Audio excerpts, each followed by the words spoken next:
Hello guys, welcome back to my YouTube channel. Friends, ఈరోజు మనకు polity previous year questions చూద్దాము. So first question, ద్వంద్వ పరిపాలన ఎప్పుడు ప్రవేశపెట్టారు? Most important question friends. Government of India act 1919. Second question, 1947 స్వతంత్ర భారతదేశంలో మొదటి మంత్రిమండలిలో న్యాయశాఖ మంత్రి ఎవరు? బిఆర్ అంబేద్కర్. మౌంట్ బాటన్ ప్రణాళిక లక్ష్యం ఏంటి? బ్రిటిష్ వారి నుండి భారతీయులకు అధికారాన్ని బదిలీ చేసే పద్ధతి. భారతదేశంలో తొలి అధికారిక శాసనసభ చట్టం ఏ చట్టం ద్వారా ఏర్పడింది? చార్టర్ చట్టం 1853.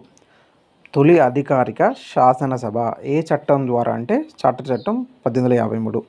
భారత ప్రభుత్వ చట్టం 1935 ప్రకారం ఎన్ని జాబితాలు ఉన్నాయి? 3 జాబితాలు. అయితే ఇండియాలో బ్రిటిష్ సామ్రాజ్యం